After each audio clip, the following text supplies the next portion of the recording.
don't think that you are living in a perfect environment. Don't ever think whether आप drive कर रहे हैं या आप अपने घर में हैं, कभी ये ना सोचें कि आप बड़ी परफेक्ट एनवायरनमेंट में हैं. Nobody can touch you. Nobody can harm you. Well, perfect environment दुनिया में नहीं है. वो है ही नहीं दुनिया में. अगर कोई शख्स पार्लियामेंट हाउस में गन लेकर जा सकता है, तो वो हमारी गाड़ी तक भी पहुंच सकता है, हमारे घरों तक भी पहुंच सकता है. और किसी वक्त भी अगर कोई शख्स आर्मी, पब्लिक स्कूल में, जहां पर बहुत ज्यादा सिक्योरिटी है, जाकर बच्चों को कत्ल कर सकता है, तो वो किसी भी स्कूल में जा सकते हैं. इविल स्पिरिट्स हर जगह मौजूद हैं. और ये ना सोचें कि ये सिर्फ मुस्लिम वर्ल्ड में है, ये यहाँ के लोगों में भी हैं. अगर आपको पता हो कि एक यंग बच्चा जो 18 से 20 साल की एज का था, आई थिंक वर्जीनिया में गया और उसने स्कूल में टीचर को और बच्चों को कत्ल कर दिया, और he was just mentally sick.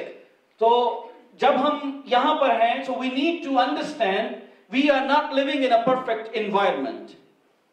I was just naming that in Catholicism there is one word we heard, हम उसको सुनते हैं, वो है बरज़ख, Purgatory.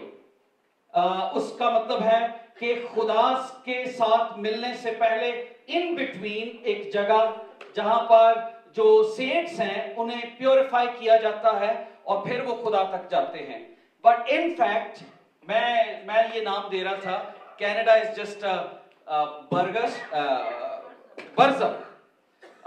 इट्स अ पर्गेटोरी, कि हम थोड़ा सा ऊपर आए हैं पाकिस्तान से और खुदावंद ने हमें टाइम दिया है ठीक हो जाए, और इससे फिर हमने ऊपर जाना है क्योंकि इससे ऊपर आसमान है. सो हमारा बरज़ख ये है कनाडा. रियलिटी में देयर इज नो बरज़ख. अगर आप इसके बारे में स्टडी करें, आप बाइबल को खोलें, अंबिया को देखें, सारा वहां पर आपको कोई कॉन्सेप्ट नहीं मिलेगा.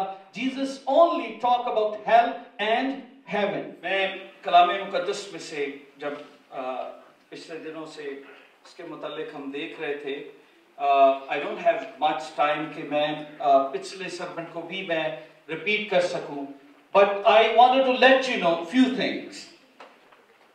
Hell is not for us. Hell is not for us. Hell हमारे लिए नहीं है. Hell devil के लिए है. ये good news है आपके लिए. And the another good news is devil के पास repentance के लिए टाइम नहीं है. Devil repentance वो करना ही नहीं चाहता और उसके पास ऑप्शन भी नहीं है. यीशु ने अपनी जान हमारे लिए दी. वो दुनिया में आया लेकिन उसके अपने लोगों ने उसे कबूल न किया. वो डेविल और फरिश्तों के लिए नहीं आया, ये याद रखें. उसका जो अंजाम है वो अथाह गहराई और उसका अंजाम आग, गंधक, वहां पर जहां पर रोना और दांतों का पीसना है. जब कोई शख्स, मैं पिछले कल मेरे ख्याल हम किसी जगह बैठे थे और बात कर रहे थे कि जब हम फादर को या बाप को नुकसान नहीं पहुंचा सकते तो हम बच्चों को नुकसान पहुंचाते हैं.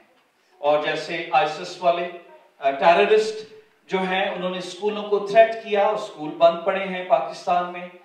लोग डरे हुए हैं कि हमारे बच्चों को कुछ ना हो. आपने देखा कि कितने बच्चों को मारा गया ताकि वो खानदानों को टॉर्चर कर सके. इसी तौर पर डेविल जब खुदा के साथ डील ना कर सका तो उसने सोचा I am gonna deal with human being जिसको वो प्यार करता है, और मैं इनको उस जगह ले जाऊंगा जहां पर मेरी जगह है. और उसने वो रूहें जो खुदा ने पैदा की उनको छीनना शुरू किया. सो इसलिए remember, hell is not for us, hell is for devil. और we have an option, we have an option. एक चीज याद रखें, लाइफ आफ्टर डेथ वो है.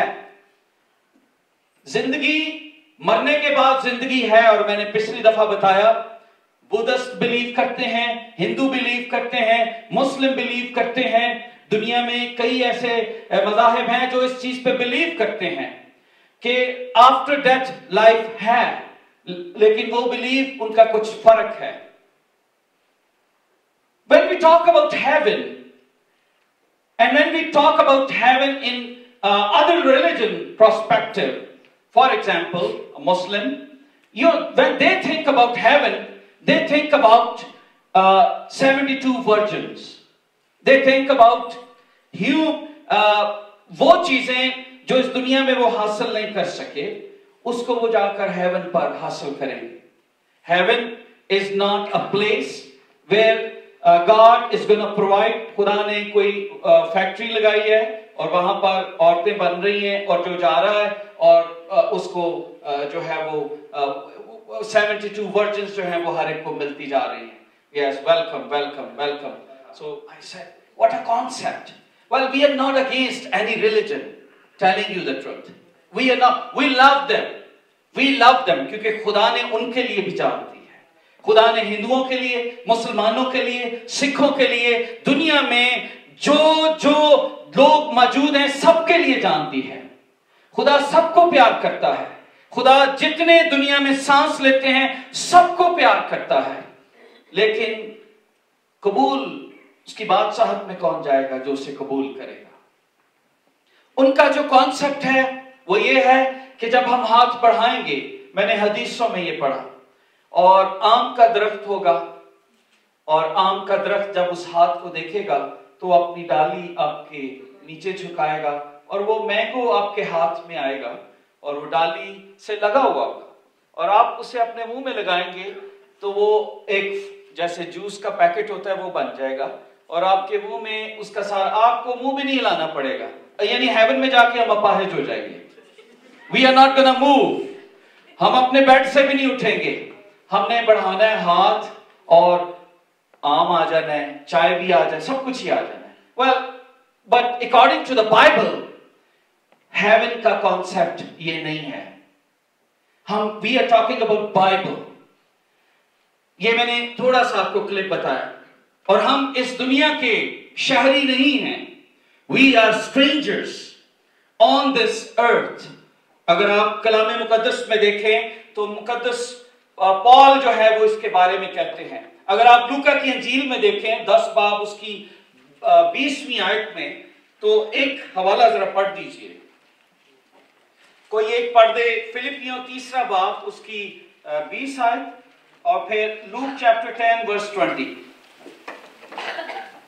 मगर हमारा वतन आसमान पर है और हम एक मुनज्जी यानी खुदावंद यीशु मसीह के वहां से आने के इंतजार में हैं। हाँ जी, पॉल क्या कहता है? हमारा वतन आसमान पर है और हम उस मुनज्जी के इंतजार में हैं।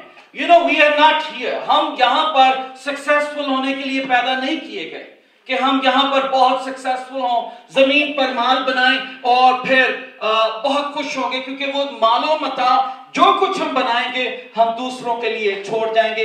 वाइफ की किताब पढ़िएगा, वहां पर ये सारा लिखा गया है कि कोई इंसान कहता है, एक ज़ुबानी है जिसे मैं समझ नहीं सका, कि एक शख्स मेहनत करता है, सब कुछ बनाता है और फिर दूसरों के लिए छोड़ जाता है।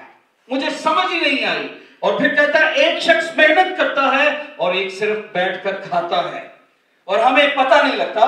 तो एक और हवाला देखिए, फिलिपियों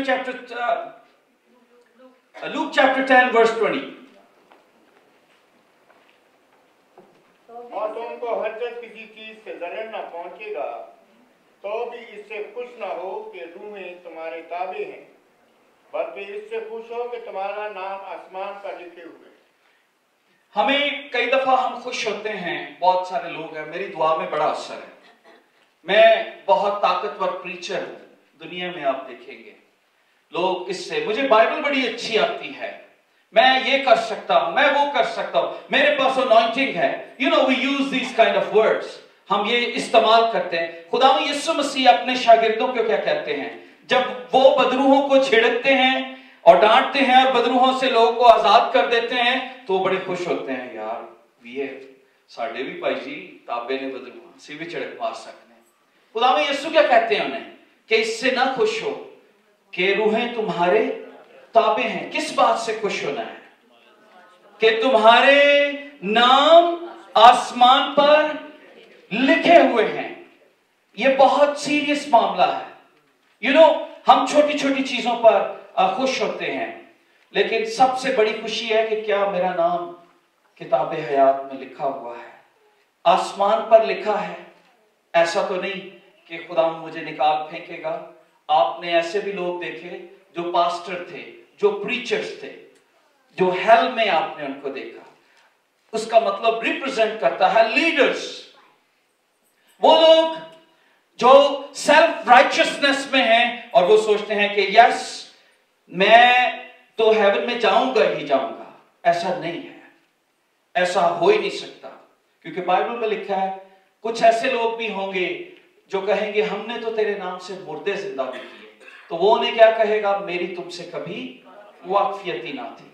तो मैं जब हेवन और हेल के इस कॉन्सेप्ट को देख रहा था, just wanted to let you know कि इट इज ट्रू, ये यकीनी है। और मैंने लास्ट आपको बताया how many time Jesus talk about hell. कितनी दफा, if you remember last Sunday जो थे, कितनी दफा थे? 33 टाइम्स। 33 इयर्स की एज में उन्होंने 33 टाइम हेल के मुतालिक बात किया, और बाइबल में 550 टाइम्स हेवन के मुतालिक बात की गई है। 550 टाइम वर्सेस हैं हेवन के मुतालिक, जो हेवन के मुतालिक बात करती हैं कि हेवन इज रियल। और पिछले दिनों एक मूवी भी आई जिसमें हमने आपने अगर उसको देखा कि heaven is real, for real, वो हकीकी है। और खुदावंद के कलाम में मैथ्यू चैप्टर 5 वर्स 12 में लिखा है, blessed are you when you are persecuted, for great shall be your reward in heaven. कहां पर रिवॉर्ड मिलेगा? हेवन में। कई दफा हम मसीह के लिए दुख उठाते हैं, हम कहते हैं अब हम इतने रोजे रख लिए, अभी तक दुआ का जवाब नहीं मिला, अभी तक रिवॉर्ड नहीं मिल रहा।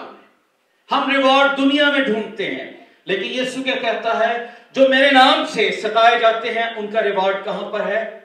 आसमान पर है, आसमान पर उनको मिलेगा। My friends, always remember we are strangers, we are an alien.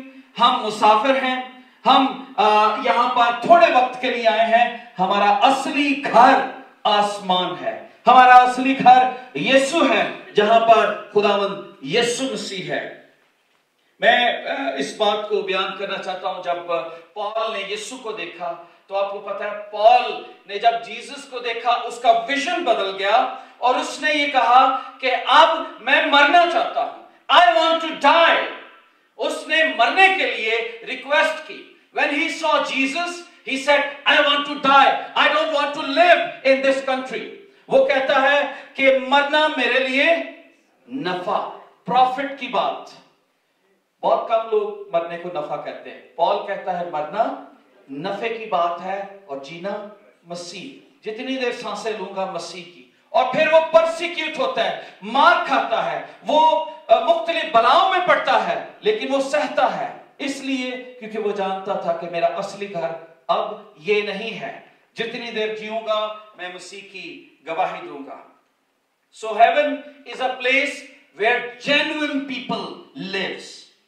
ये वो जगह है जहां पर वो लोग हैं जो सही तौर पर खुदा से प्यार करते हैं। ये वो जगह नहीं है जिसके बारे में लिखा है, मक्खन मंगू मुंह कूला, दिल विच परी लड़ाई, हुनते मैं यहोवा आगे देवांगा दुहाई।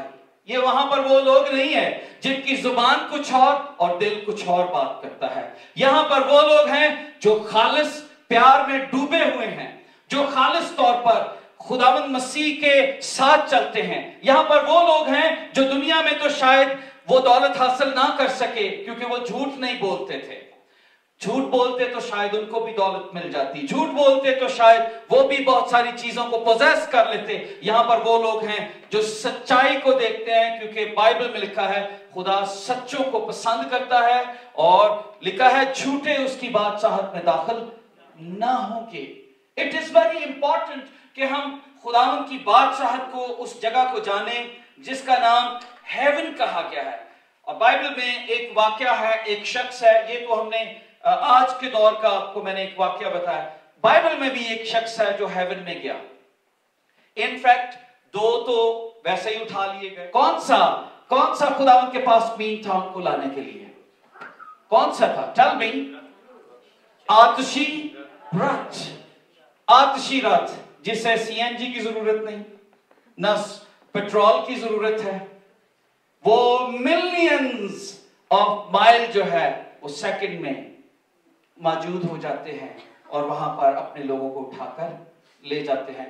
हनूक और एलिया, ये 2 लोग आसमान पर उठाए गए। लेकिन एक और शख्स जो इसको बयान करता है, पढ़िए मेरे साथ 2 कुरिन्थियों चैप्टर 12 वर्स 2। मैं मसीह में एक शख्स को जानता हूँ, 14 वर्ष पूरे के वो यकायक तीसरे आसमान तक उठा लिया गया। ना मुझे ये मालूम के बदन समेत, ना ये मालूम के बगैर बदन के, ये खुदा को मालूम है। और मैं ये भी जानता हूँ कि उस शख्स ने बदन समेत या बगैर बदन के, ये मुझे मालूम नहीं, खुदा को मालूम है। यकायक फरदौस में पहुंचकर ऐसी बातें सुनी जो कहने की नहीं। क्या लिखा है? यकायक जब मैं वहां पर पहुंचा तो ऐसी बातें सुनी जो मैं बयान नहीं कर सकता। I cannot explain to you। आगे पढ़िए। और जिनका कहना आदमी को रवा नहीं, मैं ऐसे शख्स पर फख्र तो करूंगा, लेकिन अपने आप पर सिवाय अपनी कमजोरियों के फख्र न करूंगा। और अगर फख्र करना चाहूं तो बेवकूफ न ठहरूंगा। Thank you. अगर आप इस पूरे पैसेज को पढ़ें, हम मुकद्दस पॉल यहां पर अपने मुतालिक बात कर रहा है और उसकी खाकसारी देखें, उसकी हम्बलनेस देखें कि वो अपना नाम नहीं बयान कर रहा। वो अपना नाम नहीं बयान कर रहा। वो किसको कहता है? मैं एक ऐसे शख्स को, करंथियों की कलीसिया को कहता है, ये नहीं भाइयों मैं तो आसमान ते भी होके आया, मेरी परस्तिश शुरू कर दियो। कई दफा प्रीचर्स थोड़े से काम थोड़ा सा हाईली हो जाए तो उनका दिल करता है लोग उनके कदमों को, उनके घुटनों को हाथ लगाए और वो उनको मोहब्बत से और उनकी परस्तिश हो, यीशु की नहीं हो। ये कॉमन है, it's common in this world. Paul क्या कहता है? मैं एक ऐसे शख्स को जानता हूं। He is talking about himself और कहता है जो यकायक कितने आसमान पर उठाया गया है? तीसरे। So always remember, Islamic world में 7 आसमान है, but in Christianity we have 3 heavens. कितने आसमान है? 3 आसमान है और 3 आसमान का बाइबल में हमें जिक्र मिलता है। और 3 आसमान जो है उनके मुतालिक पहला जो आसमान है वो एटमॉस्फेयर, जिसको हम देखते हैं, जहां पर ऑक्सीजन है, जहां पर रेन होती है, जहां पर बादल बनते हैं, जहां पर स्नो बनती है। ये एटमॉस्फेरिक जो हेवन है वो है। ये जहां पर हम सांस लेते हैं, जिसके बारे में ज़बूर 147 उसकी 8वीं आयत में भी लिखा गया है, God covers the heaven with clouds. ये पहला आसमान है। जब हम ऊपर देखते हैं, that's the first heaven, and the second heaven where all the universe, जितने सयारे हैं, जितने स्टार्स हैं, मून, जितने ये सन है, ये सारे सेकंड उसमें आते हैं, second heaven. And the third heaven इससे ऊपर है, जहां पर glory of glory lives there. जहां पर कौन रहता है? खुदा रहता है। जहां पर खुदा मौजूद है, उसकी हुजूरी मौजूद है, वेयर ग्लोरी लिव्स।